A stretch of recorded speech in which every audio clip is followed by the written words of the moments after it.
Okay, it looks like a pretty good time to get started. Welcome back to class, everybody.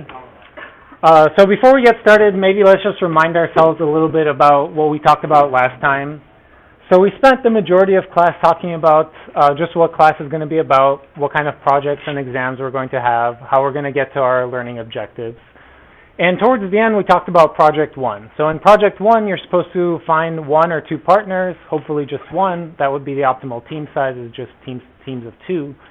But you're supposed to find a partner, and you're supposed to find a project that's going to be your class-long project, and you're going to deliver a presentation and a written report on your project, and you're going to tell us about all the things you learned along the way towards the end of class.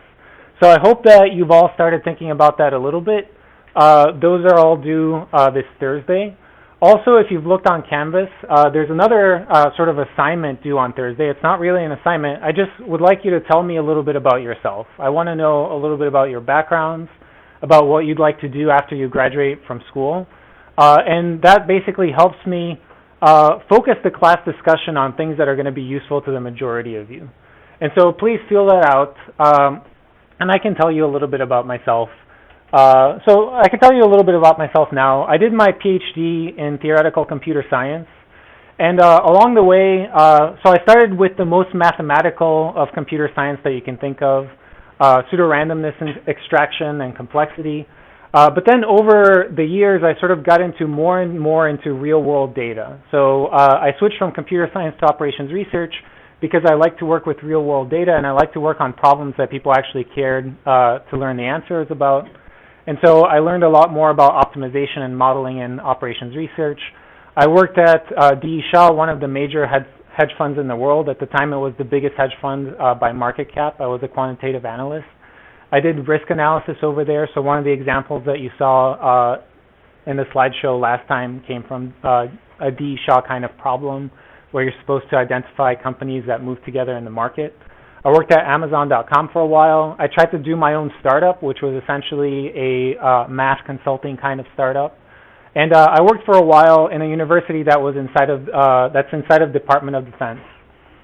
And so now I'm here at UT, and a lot of the course content in all of my courses is informed by my experiences. And so ultimately, one of the things that I really care about is retention and useful skills. Like, there's basically only one reason that we're all in this room and that we're going to be spending 3 hours a week in this room for the rest of the semester. And that one reason is that when you leave here, you should have some extra skills that you didn't have when you got here. Not only that, but those skills hopefully are going to be useful to you in a multitude of different ways outside of this class. So it's not just about getting, finishing the project, getting some grade on an exam or something like that, but it's about getting you a job, making you be more able to do all kinds of things that you might be interested in doing in the future. And so if you identify things that you'd like to learn that maybe are sort of just off of what we're talking about in class, please let me know, and maybe I can include it in a lecture. Because if you'd like to know that, maybe there's a large fraction of class that would also like to know that. So then we finished class last time to talk about by talking a little bit about Python data types. So you learned about things like floats, integers, lists, tuples, and dictionaries. And we're going to remind ourselves about some of the differences between those today. And the plan for today is that we're going to spend just a little bit of time talking about highlights on Python syntax. So these are interesting things in Python that maybe don't exist in other languages that you know. So if you're familiar with MATLAB, Java, C++, a lot of these things don't exist in those languages, but they make Python a really nice language to program in. So we're going to go over a few of those things today. And then we're going to talk about organizing code. So far, all you've seen on the board is just a sequence of code lines, right? So 1, 2, 3. But we want to encapsulate those into groups of code that kind of make sense to go together, groups of code that do operations. And there's three basic ways of organizing code, in Python at least. So those are functions, classes, and modules. So we're going to go over what those things mean today, and perhaps will be done today. But one thing I want to highlight is that most people, when they organize code, they stop at functions. Like, they basically just write some lines of code, they group them into a function, write some more lines of code, group them into a function, and so forth. what I'd like you to do, and it might take several homework assignments, and it might take a lot of practice, but I'd like you to really try to push down in terms of this organization. Try to think about putting your functions into classes. Try to think about organizing classes into modules, because that's something that's going to be really useful in the long term. Basically, the farther down you get into this, the more easy it is for you to reuse your code. When code is just not organized at all, it's just a sequence of lines, it's really hard to debug and it's really hard to reuse. When it's functions, it's easier to reuse because you can just call that function. But when you have then you end up getting 30 functions, and it gets hard again because it's hard to know what function goes with what. And that's what classes are useful for, because they group like functions together, they group like data together, and so forth. And then after we talk about organizing code, we're going to start looking at some of the key Python modules. So I use the word module. So modules is some code that either you write or somebody else writes that encapsulates a whole bunch of functionality, maybe many classes, maybe many functions together. And all of those classes and functions are meant to do a single thing.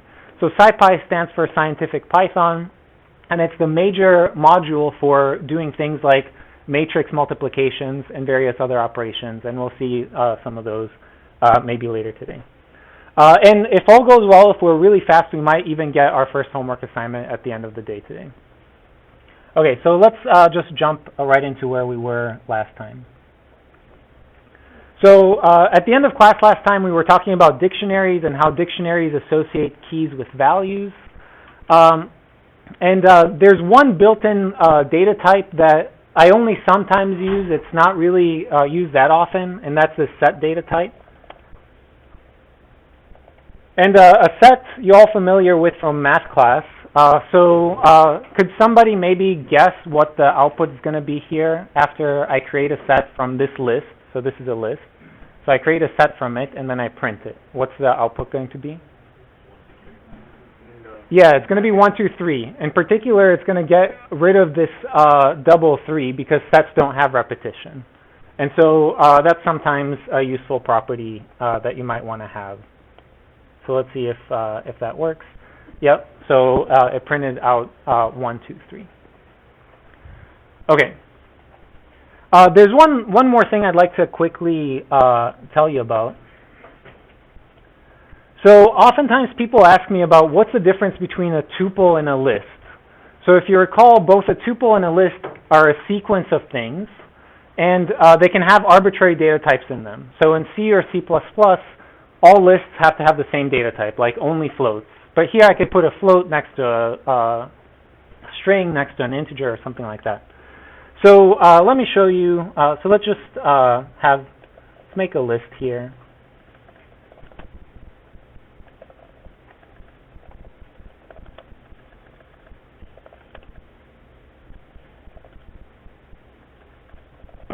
So I just want to print the list and the tuple that we had from last time. So it doesn't look like this notebook has saved the execution from last time. So let me reinitialize those. So a list is just going to be, say, 1, 2, 3, hello. And let's say a tuple is going to be 1, 2, 3, hello. So in some sense, these two things contain the same information, right? And you can see that one is here displayed in brackets and one is displayed in these parentheses. So there is a key difference between these two things. And the difference is the following. So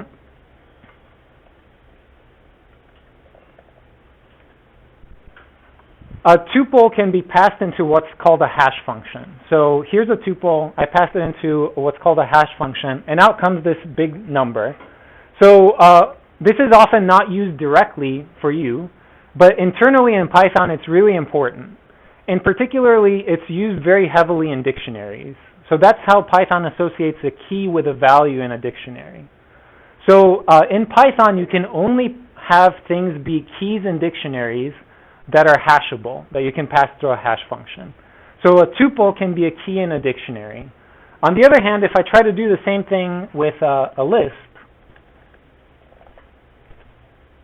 it gives me an error. And in particular, as I said, Python has some nice legible errors. It says that it's an unhashable type list. So what that means is that if you want to associate something in a dictionary with a sequence of things, like if you want to associate something with 1, 2, 3, hello, you have to have that 1, 2, 3, hello be a tuple and not a list. And that's because tuples are hashable and lists are not hashable. In general, another way to think about it is that the list data type is meant to change often. You're meant to constantly be appending things, deleting things from the middle of the list, and so forth. Well, the tuple data type is meant to not really change. After you create a tuple, you're really not supposed to be editing what's inside of that tuple. It's just created and it's there. And so those are some key differences between those data types. So how do we interpret the hash of tuple result? Okay, so the question is, how do you interpret the hash of the tuple result? So if I just go back to that.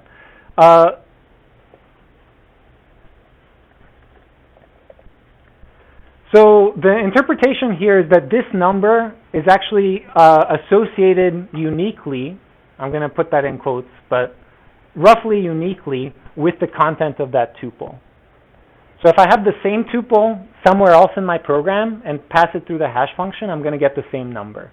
But if I change one of these numbers, let's say this 3 to a 4, I'm going to get a different number here. And the way that that gets used in dictionaries is that this number essentially gets mapped to a place in memory. So that's where the value associated with that key is stored. So you can think of this as a memory address that the value for the key goes in. Okay, so let's move on to some Python, some highlights from Python syntax. One question. Yes, question. So in other programming languages, the key that you have is generally associated with the reference rather than the value in the reference. So here, is it associated with the value or is it associated with some reference? So basically everything in Python is a reference, and we're going to see that in just a little bit when we talk about functions. But to kind of answer your question some more, let me show you something interesting. So, okay, so I just want to remind ourselves what A-list holds. So here it is. A-list just has 1, 2, 3, hello. Now let me say B-list is equal to A-list. Okay. So now, there's two things that this could potentially do. Okay. So one thing that this could do is it could take the contents of A-list and create a copy of it and call that copy B-list. Right. Another thing that this could potentially do is that the memory location of A-list, which had the name A-list before, could now have an additional name that's just called B-list, but they refer to the same location. Okay, so let's see which it is, and the way that I'm going to see which it is by doing this. So B-list sub 1 is equal to 7, and then I'm going to print A-list. Okay, so if this created a copy, what should get printed with the second print? If it created a copy, it should print the same thing, 1, 2, 3. If it referred to the same memory location, it should print 173 hello, right? So let's see which it is. 173 hello, okay? So what this is doing is there's no copying that happens at this equal sign, okay? Now, initially this might seem strange to you, okay? Why do you think that the people who created Python made it so that there's no copy at that equal sign? Say again? Good for using it as a key for dictionary. Yeah, no, I mean you can't use lists as keys. That's not it. Any other guesses? Yeah, Pratik. So that this you don't use a lot of storage. So one is a lot of storage, right? So if this created a copy, I'm doubling my memory usage every time that I have an equal sign, right? But it's more than that. To create a copy, I have to expend a bunch of time. I have to go through this whole list and do 3 operations, and actually much more than 3 here because I have to copy each of these individual characters. So very soon we're going to be working with large arrays of things. And so if every equal sign created a copy, our programs would be, 1, enormous memory hogs, Like, they would take tremendous amount of memory in the computer. And two, they would take forever to execute, because every equal sign would essentially be scanning through the whole array, copying every single one of those values.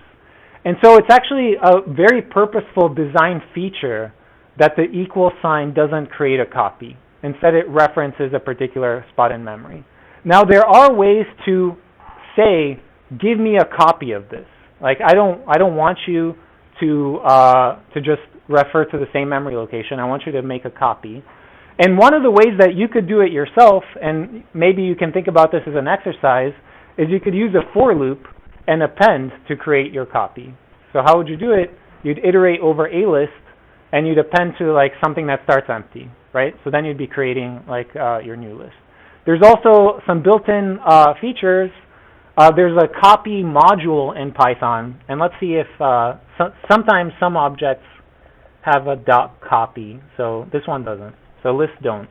But there's a copy module that allows you to pass in an object, and it returns a copy of that object if you want to copy all of its memory. And so the same thing that we just saw for lists is also true for dictionaries. If you say like B dictionary equals A dictionary, you're not going to get a copy of the dictionary. Instead, you're going to get a reference to the same memory location for the same reason, because dictionaries are huge data structures. We don't want to copy them at every equal sign. Okay, so let's go over some basic Python syntax. So one of the key looping structures or constructs in any language is a for loop. And in Python, it looks something like this. For, and then you get to say some variable name like I, and then you give anything that's what's called iterable in Python. So lists are iterable as one example of something that's iterable, but there's other things like tuples are iterable, and dictionaries are also iterable. So let's see what this is going to do. So it's going to iterate over a list. I is going to be sequentially equal to 1, 7, 3, and then hello. And then in here, we're going to print I, and if I is equal to hello, we're going to print, oh, I meant to say hello world. Okay, so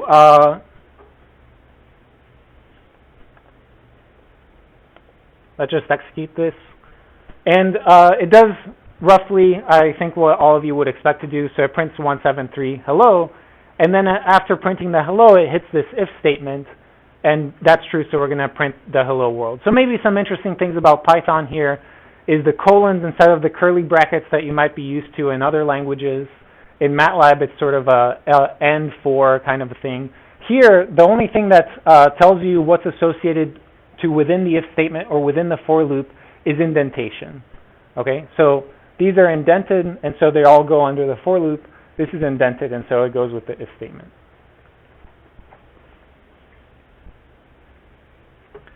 Okay, so whiles are also sometimes useful, but by far, typically when I program in Python, I usually end up using for loops. And because of that, there's a lot of useful built-in structures to help you write nice for loops in Python. So let's see some of those built-in structures. So the first thing is that you often want to iterate over some numbers. Like I want to iterate over every number from 1 to 100 or from 1 to 10. And so that's what this next construct does. And it uses the built-in function range. So let's take a look at that function a little bit before we execute that.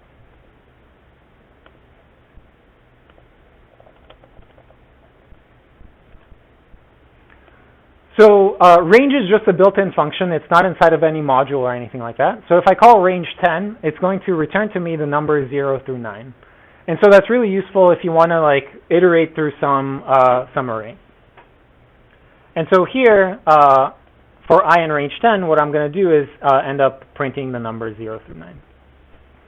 Okay, so sometimes I want to iterate over both an array or a list and the index to that list. So here's an example. Here's a list. It has just 3 names in it, Ned, Joe, and Fred.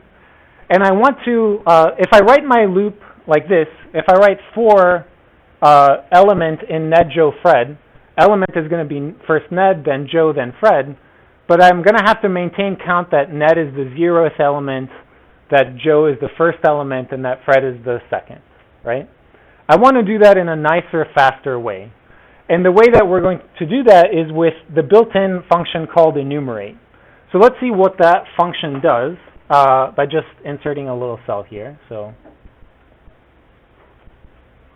let's see what enumerate Ned, Joe, Fred does. So it returns something, so Python does something called lazy evaluation. So this actually returns a list, but that list doesn't actually get created in memory until you call each one of its elements. So the way that you can actually create that list is by just calling list at the front, which essentially just forces it to iterate through everything and create the list. So what enumerate does is it creates a bunch of tuples. It creates a sequence of tuples, the first element of which is the index of this thing, and the second element of which is the element itself, right? So 0 goes with Ned, 1 goes with Joe, 2 goes with Fred, and so forth. Make sense? Okay, so what do you think then that this is going to do? So this is a slightly different syntax than what we saw before. So before you just saw something like for I in range 10, right? So let's read over this. So it says for index element in enumerate Ned, Joe, Fred. So the first time through the loop, what's index going to be equal to and what's element going to be equal to? 0. Yeah, 0 and Ned. So this comma notation allows you to iterate over two lists kind of simultaneously, right? Or in particular, what's actually going on is there's one list, and there's an equal sign that's happening here between index and element and 0 and Ned. So 0 gets assigned to index, and Ned gets assigned to element. Does that make sense? Okay, so let's execute this and see what happens. Yep, 0 goes with Ned, 1 goes with Joe, 2 goes with Fred, and so forth. So useful quite often. Okay, so sometimes in Python, not always, but sometimes, we end up creating what are called parallel lists.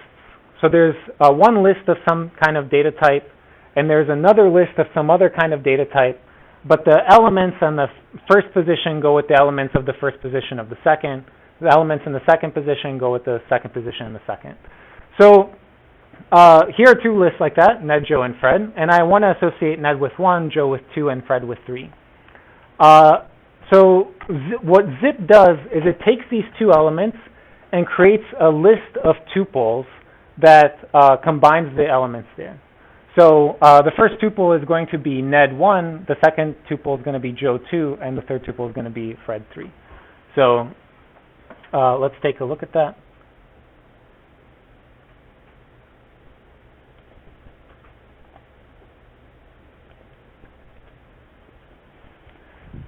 And so it automatically zipped these two lists together.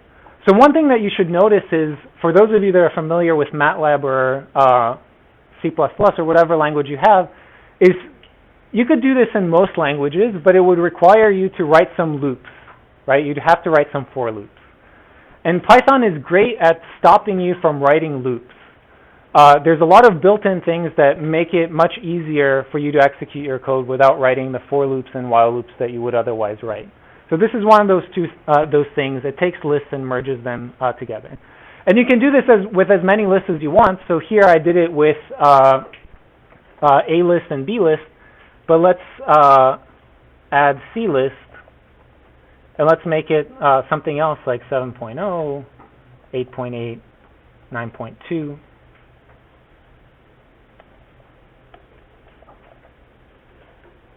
And then it's just going to combine all of the three lists into tuples of size 3. Yeah? Ned, Joe, and Fred, the index is there? No. What's the index of Ned? 0. That's right. So Ned is an element in this list. So Joe is the first element, or the element at index 1. Right? So none of these are indices. Like, all of these are pieces of data inside the list. The index here is 0, 0, 0. Make sense? And also the resulting tuple here, that's the combination of 3, has index 0. Okay, so what so far you've seen is that zip can take a bunch of lists and group them together into tuples. This is useful for doing for loops, right? So I want to iterate over a bunch of stuff that's kind of related. Maybe I zip it together and have a for loop with a bunch of comma signs right after the for. So if I set a variable equal to zip of those lists and then print the first index, So I think your question is, let's just do it. So I could do something like for I, j, k in zip A list, B list, C list, print what? How about just j? What? Or, okay, so what's going to print here? 1, 2, 3, exactly. Make sense? Yes. You were only interested in J because you just index, you have to index all three? Oh, no. I mean, I would just write for J and B list if I just wanted J. But oftentimes, like, the code here wants to do something with I, J, and K. Yeah. Okay, so you've seen that we can combine lists together. Another useful operation is to kind of rip lists apart. So here's a list of triples, so A1 hello, B2 world, and C3 now. And what I want to do is rip this apart into 3 lists. So the first one is just going to be A, B, C. The second one is going to be 1, 2, 3, and the third one is going to be hello world now. And the way that you do that is with this star function, or with this star syntax. And I'll tell you what that does in just a moment, okay? So let's just see how it works, and then we can talk about what that does. Okay, and as you can see, when we execute that, the first element of the answer is ABC, the second one is 1, 2, 3, and the third one is hello world now, which is what we wanted, right? It ripped those lists apart exactly in the way that we wanted it to rip it apart. So to explain to you what this star means, we have to talk about functions and arguments of functions in Python. And in particular, this star is something really powerful in Python that really doesn't exist in most other languages. Okay, so let's talk about function basics, and then we're going to get back to the star. So the first interesting thing about functions, and you're familiar with writing functions in other languages. Typically what happens is when you pass parameters to the functions, they get matched up by position, right? So like the first thing that you pass in goes to the first thing that's in the function. So Python has something called keyword arguments. So let's see an example here. So what would this happen? So here's a function. It adds 2 numbers, x is 0 and y is 0. So this might look weird to you, the x equals y equals. But what would happen here after I return x, y, and I call add 2 numbers with 5, 7?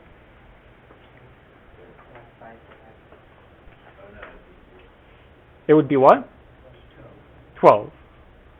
12, right? So why is that? Because it matched the 5 with the x and the 7 with the y based on position, based only on position, and it added those 2 things and returned 12, okay? So let's edit this a little bit to see what happens. Let's make it a little bit more interesting. So I want to multiply the y by 2 just to make x and y behave differently in the function, okay? So now if I print this, what is it going to return? 19, right. So 7 times 2 plus 5. Okay, but here's an interesting thing that I could do. What would that do? 5. Okay, so one of the nice things is that this syntax here, y equals 0, what it does is it gives us a default value for that parameter, right? So the equals 0 basically says by default this is the value unless you get something else from the person who called it. So we didn't pass in anything to the y, so that's why we get just 5 out. Okay, but what if I do this?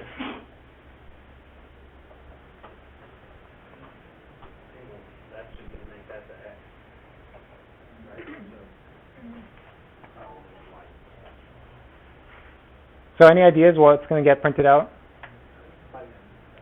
Okay. So I got some 5s, I got some 10s. Let's see what happens. It's a 10. Okay.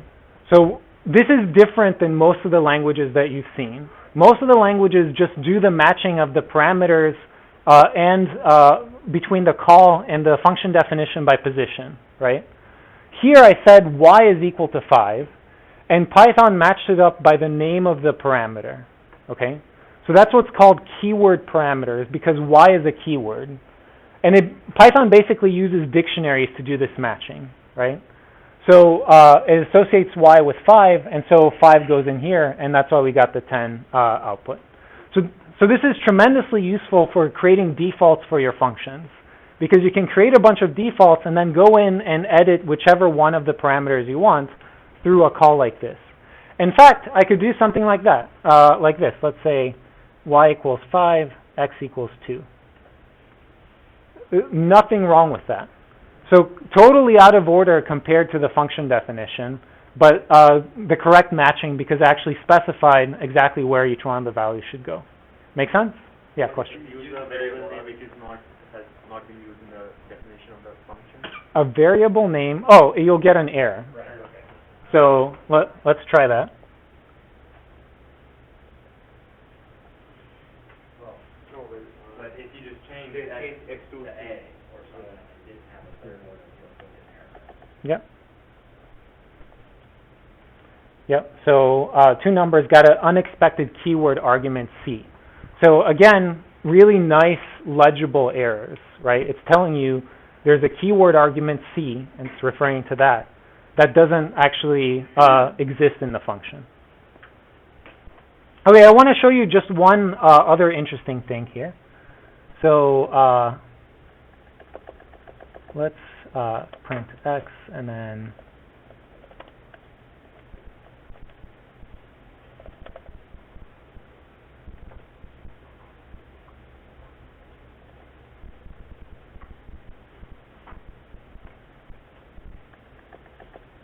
okay, so let's say that I have 2 and then 7. Okay, so any ideas what this is going to print? It's going to print a 2, and then it's going to print 7, 5 as a list, right? Okay, so let's see that. 2, 7, 5.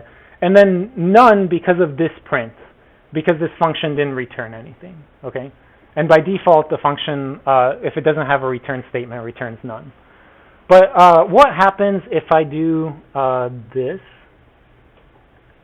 What is it going to print?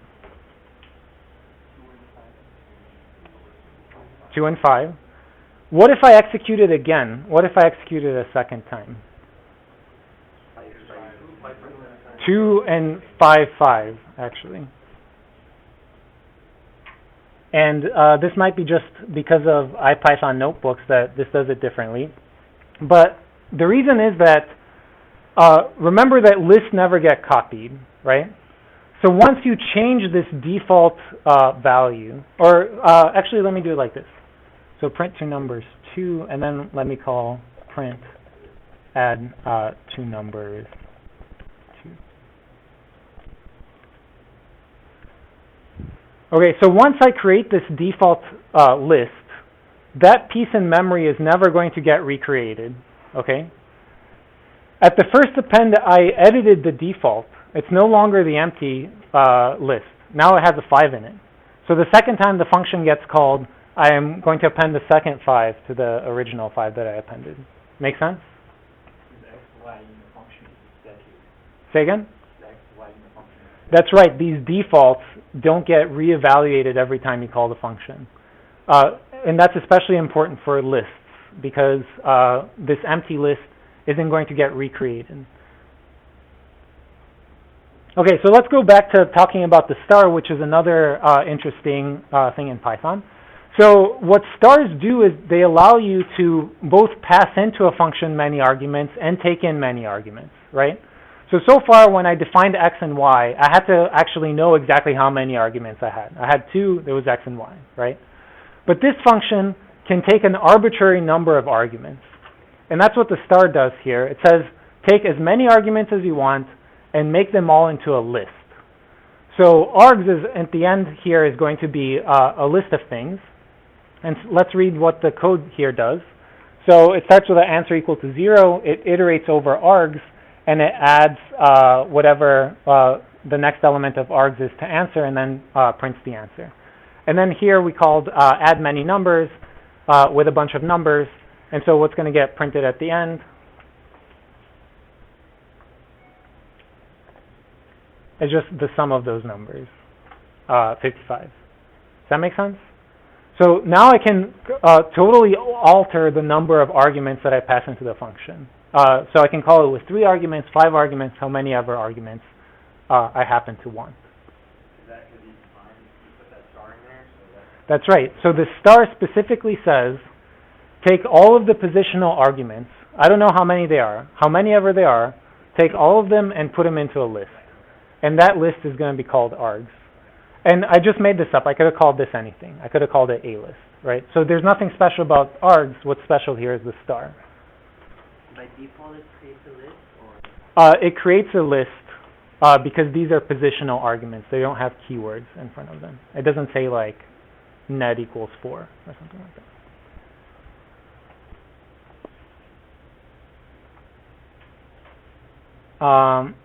So another interesting thing is what do you think is going to happen if I write hello world now? Yeah, because plus just has a different meaning for strings than it does. Okay, so the problem here, so Python is really nice to debug, so let's read what this says. Unsupported operand types for plus, int, and string, okay? So why is that a problem? The problem is not the args thing that we've been doing, but my initialization of answer to 0, okay? So if I wanted it to be strings, I'd have to make this a string, or maybe just start with the first element of args instead of starting by initializing to a default. So answer is not a list itself. Answer is just kind of something that's getting summed up. Okay, so what star does is it both groups positional arguments together and expands them. So what do you think is going to happen if I do this? So add many numbers. So this is different than the first call that we had, because first I had add many numbers 1, 2, 3, right? So here I have add many numbers and then a list 1, 2, 3. So how many arguments are there to this function call? There's 1, and it's a list, right? Previously there were 3, or there would have been 3, and they would have been integers, right? So if I execute this, what am I going to get? Probably an error that says something like I can't add an integer in a list, right? So let's just check that. Yep, I can't add an integer in a list. There it is at the bottom. But what star can also do is it can take lists and expand them into positional arguments, okay? So this says, take this list and pass it to this function, not as a list, but as though each of its elements is a positional argument to the function. Star, the exact same character that we used here to group positional arguments into a list, right? So think of this at the function call time, it ungroups the list, and at a function definition time, it groups it together. So if I execute this, hopefully it should work, and I should get something like 6. Okay, make sense? So you mean this star can have 2 octet functions? One is to make it. That's right, and they're at different locations. One is at the time you call a function, and the other is at the time that you define a function. Okay, so let's learn a little bit more about function arguments. Can you go back to the first star you used? This one? Oh, the zip one? Yeah. So let's talk about that zip one. Okay, so what happened here? Let's kind of go over this in our head. So this was we had 3 lists here, And when I said zip, star zip list, what it did was it broke up this, the bigger list, the overall one with 3 elements, into 3 positional arguments, right? The first one was A1 and hello. The second argument is B2 and world. And the third one is C3 and now, right? Then we call zip on those 3 arguments. And what does zip do? It takes the first element of each of them and puts them together in a tuple. And that's why we got ABC. Then it takes the second element of each of them and puts them together in a tuple. And that's why we got 1, 2, 3, and the third element. And that's how we got hello world and now. Make sense? Because this is a function called up. Yep, absolutely. And it's supposed to be ungrouping them when it's Yeah, a function call? this ungroups that and then calls the zip function, which is the exact same function as the zip function we used there.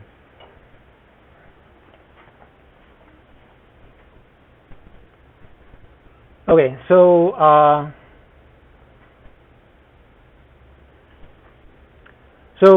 this next piece of code just goes over keyword arguments, which we talked about already. So let's just read it over just to remind ourselves of our discussion, but we're not going to do very many edits to it. So we have 2 keyword arguments, A and B. A is equal to 0 by default, B is equal to Yojo. So we print the first argument and the second argument. So when I execute this, what's going to print? First argument is yes, second argument is And when I execute this, first argument is 0. second argument is 4. Second argument is Cobra. That's right. Okay, so the same thing that we can do with lists, and sort of lists kind of correspond to positional arguments that you can group and ungroup with star.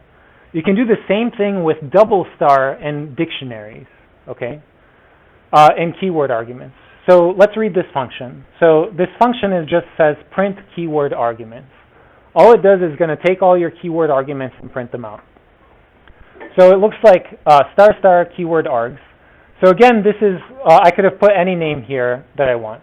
But what star star says is take any keyword arguments that you have, like x equals 5, y equals 7, net equals 8.8, and put them together into a dictionary. So at the start of the function here, keyword args is going to be a dictionary. And what we're doing here is we're iterating over key value pairs that are in that dictionary, and we're printing out the argument name is something and the value is something. And we're going to turn the key and the value into some strings. So let's execute this and see what happens.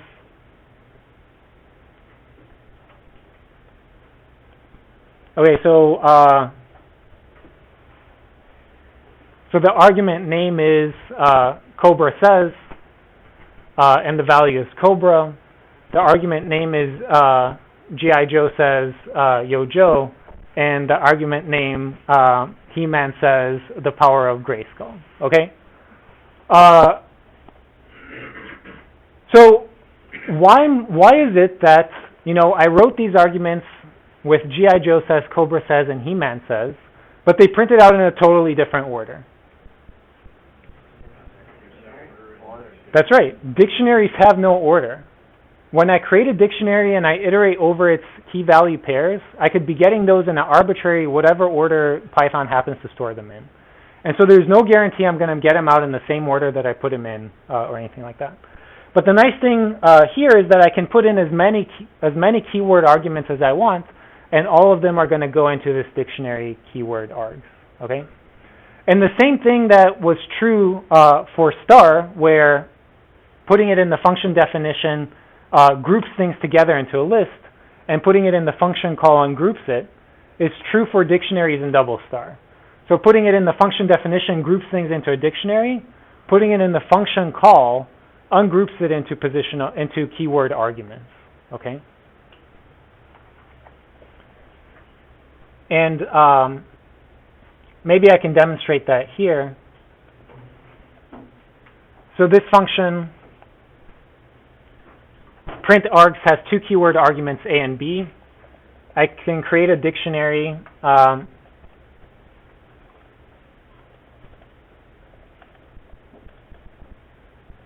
let's say A gets mapped to 3 and B gets mapped to hello.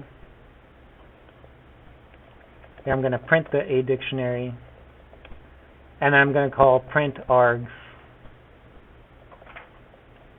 with star star A dict.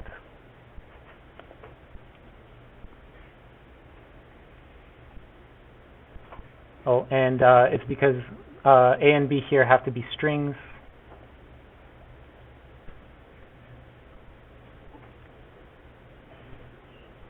And I forgot an underscore here.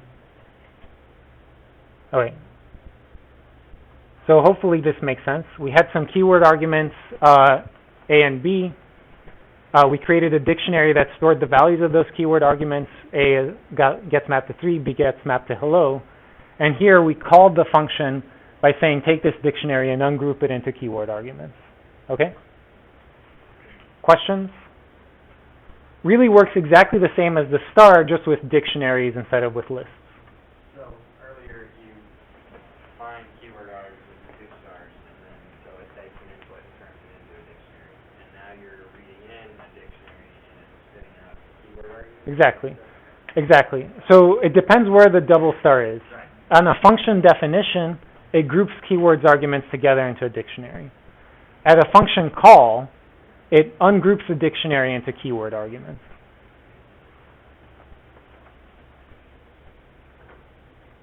Okay, so that's all I want to say about functions. We're going to write lots of functions in class. You guys are going to get more and more familiar with doing those. But let's talk a little bit about classes. So how many of you have done any object-oriented programming before, or know what the difference is between object-oriented and procedural programming? So about half of you. So let me just kind of roughly explain for those of you that are not familiar. So originally, many programming languages only had the ability to create functions. So C, for example, you can really only create functions in C. But then people realized that, hey, there's a better way to organize code. Like, it's much nicer, it's much easier to reprogram, it's much easier to reuse code if we group functions that work on the same data together, okay? And that's what's object-oriented programming. So the word object comes from just the English language word object, and it means, so let's think of just this table. It's an object that has a bunch of properties associated with it. So for example, it has an XY position on the floor. It has a height. It has a weight. It has a color, right? So let's say that those are all the important pieces of data associated with this object. Now I might want to associate some actions with that object, like move the table over to the left, which is going to change the XY position. I might associate like repaint, that's going to change the color, or like put a piece of paper underneath that's going to change the height of the table, or something like that. So objects group important pieces of data with associated functions. So let's so that's what an object is. But there are many tables, right? So there's this table, there's that one, and each of them have different heights and different positions around the room. So the way that you describe a group of objects is through what's called a class.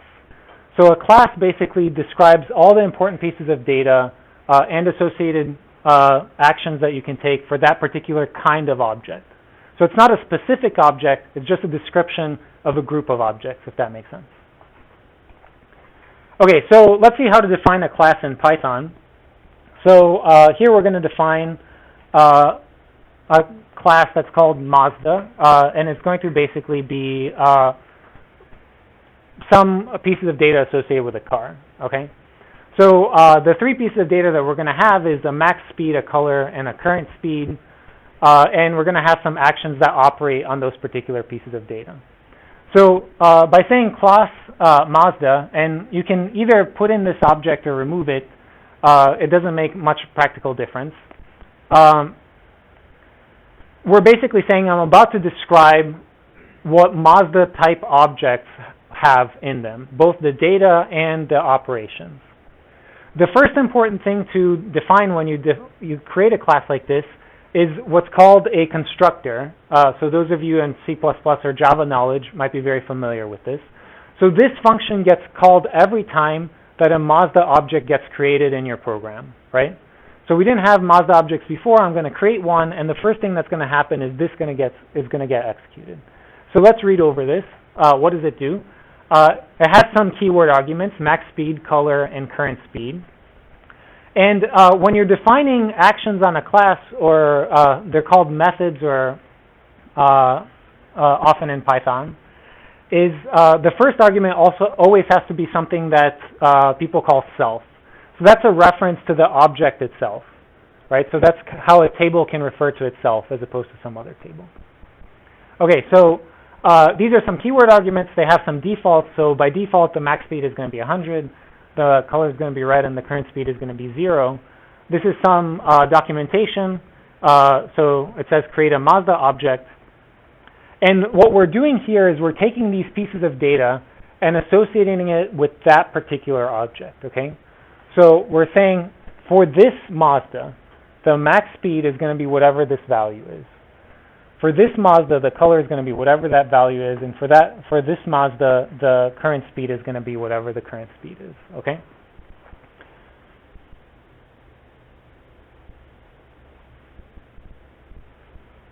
So let's read over these other functions really fast and create a Mazda object so we can play with it.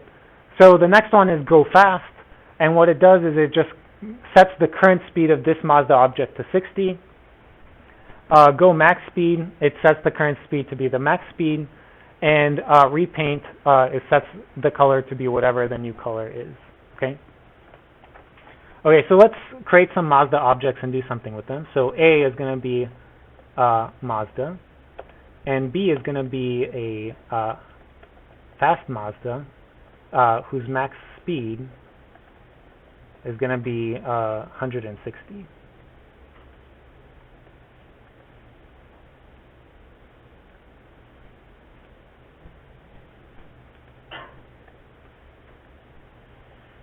Okay.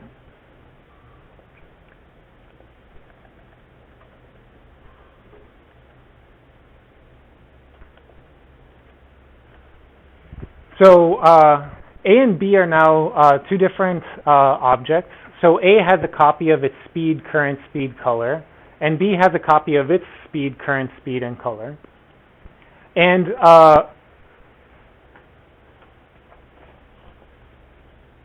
if I do, let's see, A go fast, and then I do print B dot current speed, what am I going to get?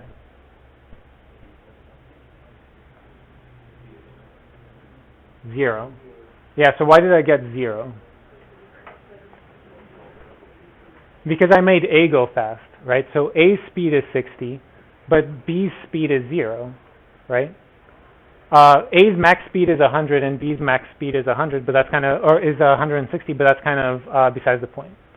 So they have different max speeds. Maybe I can print their max speed. So B max speed and A max speed. So now what am I going to get?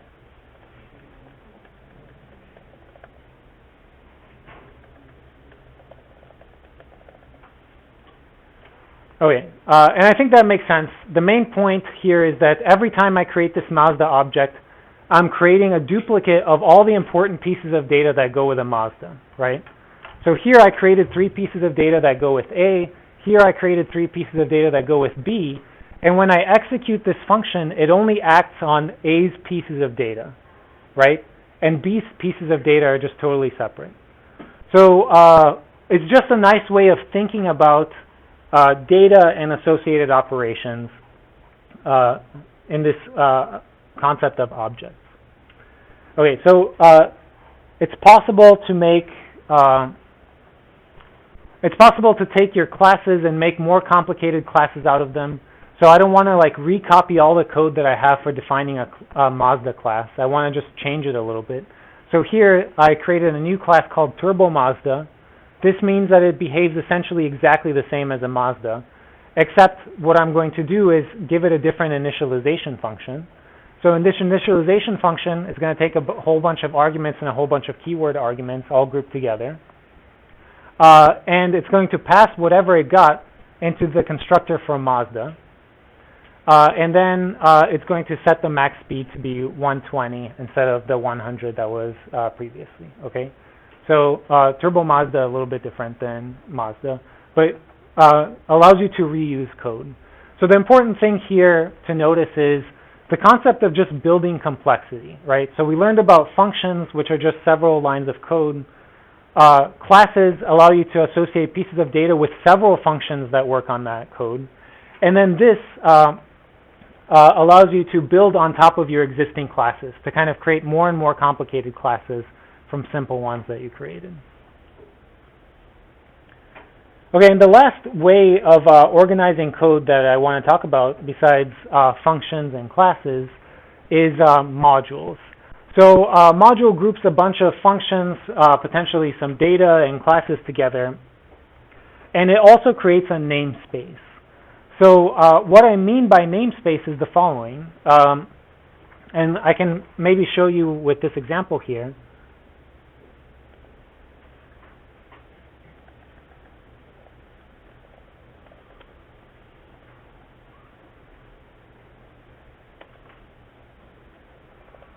Okay, so what happened here? So I said max speed is 70, A equals Mazda, B equals Mazda, and max speed is 160. A go fast, and then I'm printing all these things. So how many max speeds are floating around this program right now? 3. And they're in different namespaces, okay? What I mean by that is I refer to them in different ways. There's the max speed that goes with A that I refer to like this, A dot max speed. There's the max speed that goes with B that I refer to like this. And there's the max speed that's what's called the default or main namespace, okay? And that's this max speed.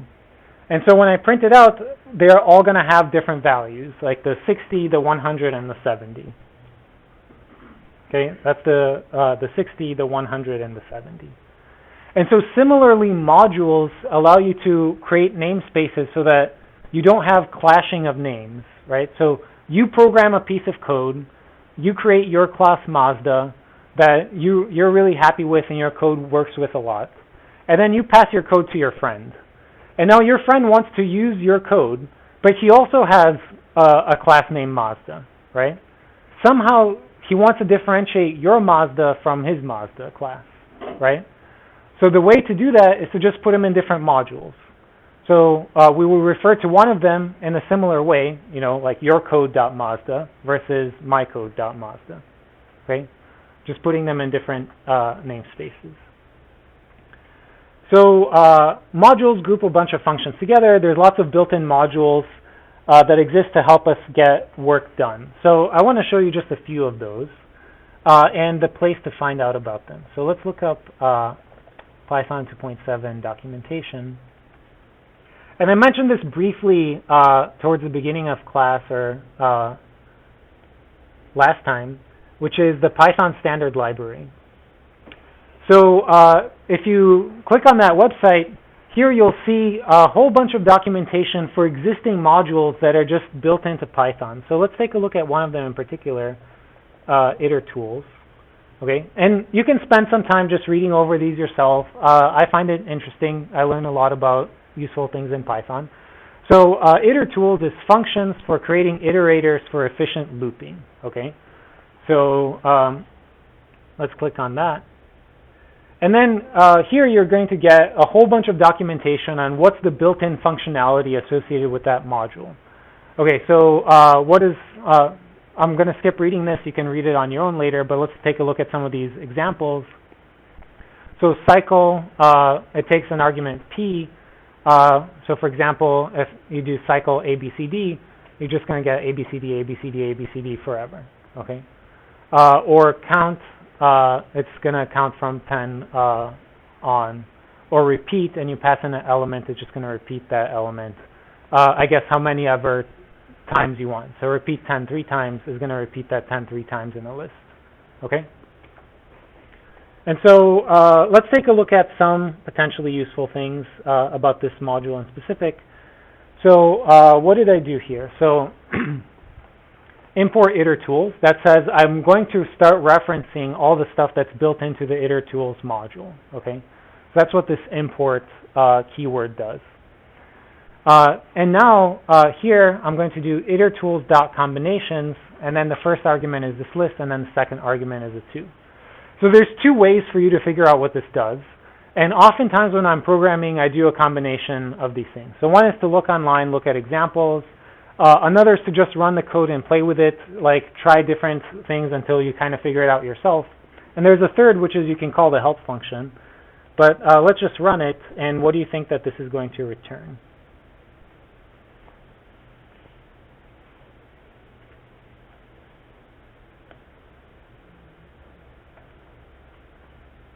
Yeah, so any ideas?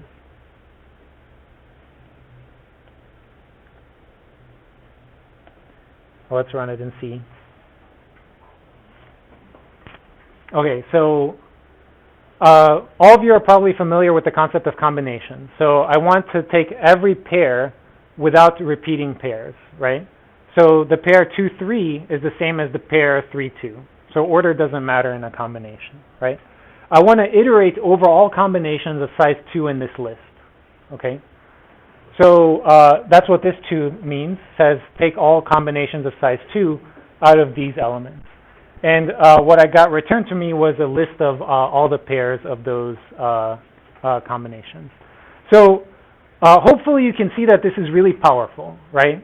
If I told you to go off and program this, it might take you, 15, 20 minutes to think about the exact sequence of for loops and if statements to produce this.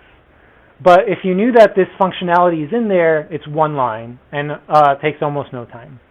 So Itter Tools is one particularly useful module that I found. I tend to use it a lot, especially in mathematical kinds of programming. So we use this here also because of lazy Exactly. Because otherwise, Itter Tools is going to return something that's not a list, but you can iterate over it, just one at a time. And the combination here is not a function, but it's an iteration, right? So combinations does call a function. It calls a function inside of the Itter Tools module. Okay. And there's lots of other interesting things inside of the Itter Tools module. So let's see some of them. Yeah, because I see here it's called iteration or the first column. So I would. Right. So an iterator is roughly what I've been talking about as a lazy evaluation. Okay. So it's something that allows you to iterate over the elements, but it doesn't create the list itself. So when I call list, what it does is it takes that iterator and iterates over it, creating the list.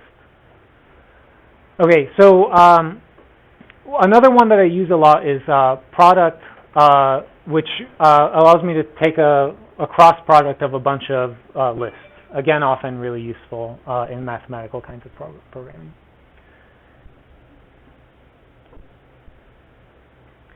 Okay, so let's talk about creating your own modules. So I showed you a place where you can find a whole bunch of built-in modules. That's a standard library. But let's say that I'm really happy with my Mazda class. I want to use it in some other programs besides this one. I want to build into it, so I want to put in my own module. So the way that you do that is like this. So create your own module by placing a .py file inside a directory, whatever directory you want, like your current directory. For example, you can create a directory called my module. So imagine I created a directory, my module, and in that directory I'm going to do two things. First, I'm going to put an empty file called init.py, okay? What this file does is it actually gets executed when you call import, okay? The same way that every time I create a Mazda object, the init function gets executed. Every time I call import, this file is going to get executed, okay? And I could also put in there a file with the Mazda objects that I have defined above. So make sure that the directory, my module, is in your Python path variable, and then you can do things like import my module and then car my module.mazda.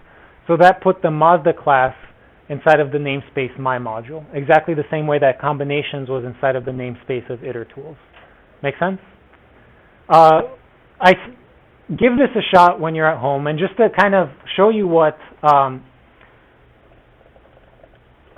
mean by Python path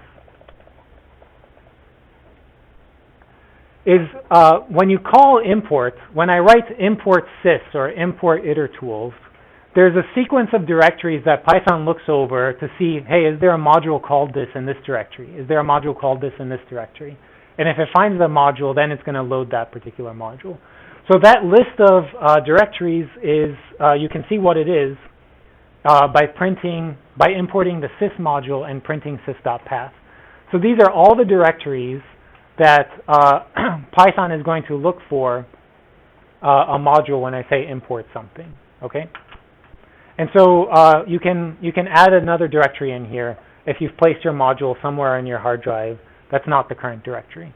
But by default, the current directory is one of the things that Python looks for. So you can put your module in the current directory and then import it. Okay, so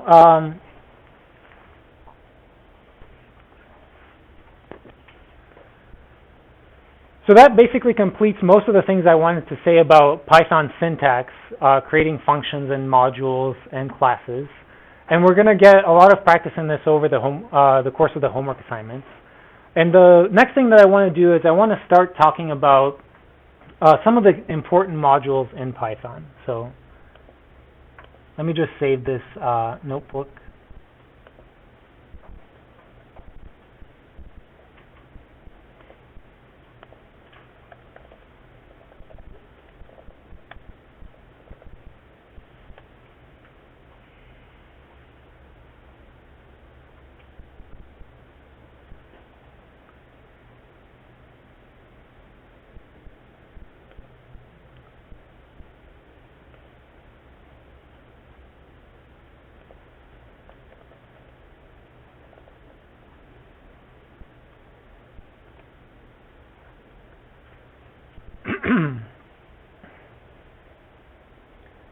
Okay, so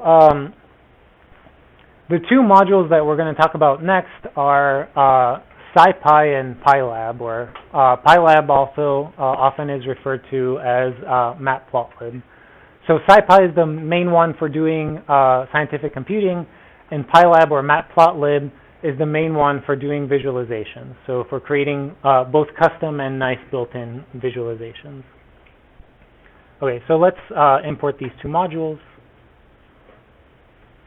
And again, when I wrote import, Python looked through all the directory structures that were listed in that Python path, found the Scipy module, found the Pylab module, and imported both of those by executing the appropriate Py files. Okay, so what is Scipy? Scipy basically gives us some really nice functions for dealing with proper arrays. So in particular, all of the data types that I told you about so far in Python, the one that's closest to an array is a list, right? But as you know, a list could have many different data types in it. I could put integers and strings and all these things in it. An array can only have one data type in it, and typically that data type is just going to be like a real number or an integer. So this is what we're going to use for a lot of optimization kinds of problems, right? Because I might have some real valued function that I'm optimizing and might take like a vector of length 10, and so I might have to pass into it a vector of length 10. Scipy gets used for all kinds of other things. So for example, image processing.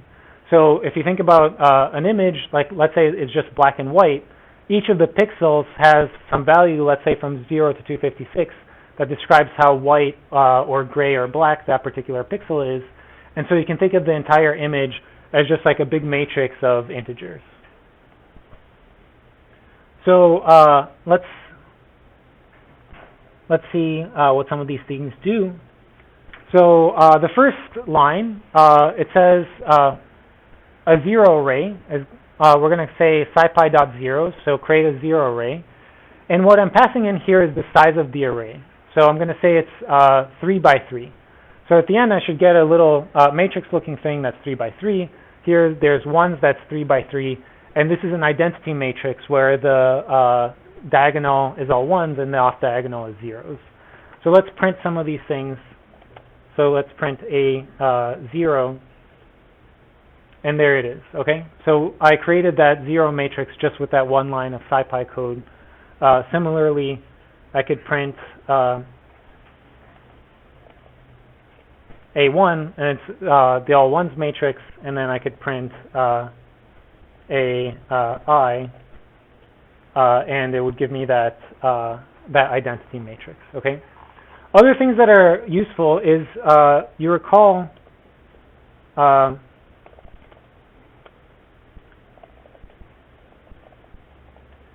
the range function. Okay, so the range function, if I passed in range 10, what it returned was 0 through 9, right?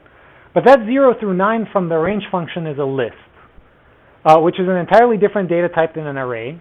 And so I might want that 0 through 9 to be in an array. So Scipy has what's called a range. It stands for array range, which works exactly the same as range. It just returns an array.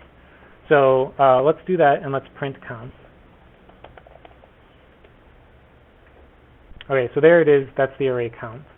And also, I might want this array. So right now, it looks like it has integers in it, while this thing looks like it has doubles in it, okay, or floating points. So how do I know that? It's because of these periods here. So what if I want this A range to be a double array instead of a integer array? You can pass in dtype equals float, and then it's going to make that array range be a bunch of floats. If you just put it in as 10.0, would it interpret it as supposed to? No, no. And you can read lots of documentation about these. So let's do something else. Let's also print. Let's do help scipy.arange. Okay, so help on built-in function arange. So here it is. This is the function, and it tells you what kinds of things you can pass in. So start, stop, step, and data type. This often is enough for you to figure out what the function does, but you could also read this, and often at the end there's examples. So this is an easy way of accessing the documentation for Scipy and for many other modules without having to go online and look on the website. So it's built into the actual code. So I use help a lot. Okay, so remember that A1 was a 3 by 3 matrix of ones, okay? So what do you think this is going to do? A1 plus A1. It's going to do element-wise addition, right? And what's A1 times A1 going to do? Okay, so good guesses. So let's print each of these. So I'm going to print this first one, and then I'm going to print this second one.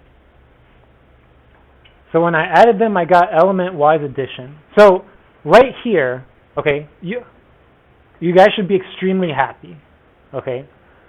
The reason is that if Scipy didn't exist, this would require you about 3 or 4 lines of code, right? You'd have to write for loops to index over the rows. You'd have to write another for loop to index over the columns, have a whole bunch of if statements to make sure that the sizes of the matrices lined up correctly, and all kinds of other really complicated things. So Scipy just takes care of all of that for us. Not only does it take care of it, but it does it in a super fast and efficient way, okay? So doing this is way, way faster than you creating the same matrix with lists and writing the for loops. I would estimate possibly on the order of 1,000 plus times faster, okay? So whenever you can, it's beneficial to use Scipy arrays as opposed to for loops and lists. And we're going to see that in some homework assignments. Okay, so some of you said that this was matrix multiplication, but what is it? It's element-wise multiplication instead of matrix multiplication, okay? And that is totally different than this.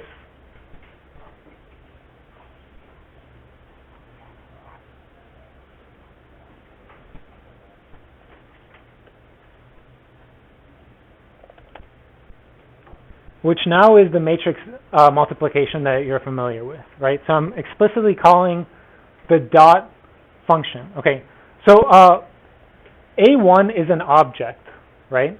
It's an array object. And associated with that object are many operations. One of the operations is to add things element-wise. Another one is to multiply things element-wise. And the third kind of operation is matrix multiplication that you're all familiar with. And so here I'm just saying, take this matrix, think of it as a matrix, and do this complicated thing that we've defined called matrix multiplication with this other matrix, right? And so that executes some code that somebody else has written to do that. So one thing I'd like to highlight, especially for those of you familiar with MATLAB, is you can go into Google and you can just type in something like Scipy in MATLAB or Scipy for MATLAB users, and you're going to get something like this. You're going to get this website, which literally gives you one-to-one mappings between what you're used to in MATLAB and the equivalent Scipy code, right? So how do you check the number of dimensions on an array? How do you check the size? How do you create arrays, and so forth? So one thing I also want to highlight for those of you that thought times does matrix multiplication instead of element-wise multiplication. Scipy actually has two kinds of data types in it. One is an array and another is called a matrix. The main difference between them is what times does, okay? For a matrix, times is going to do matrix multiplication. But I suggest that you never use matrices, and I personally never use matrices in my code. And the reason is that if I'm doing matrix multiplication, I actually want to know I'm doing matrix multiplication. And so if I have to write dot something, then I know I am actually doing the matrix multiplication as opposed to something else. And so my strong suggestion is to just forget about the matrix data type and just always use arrays with Scipy.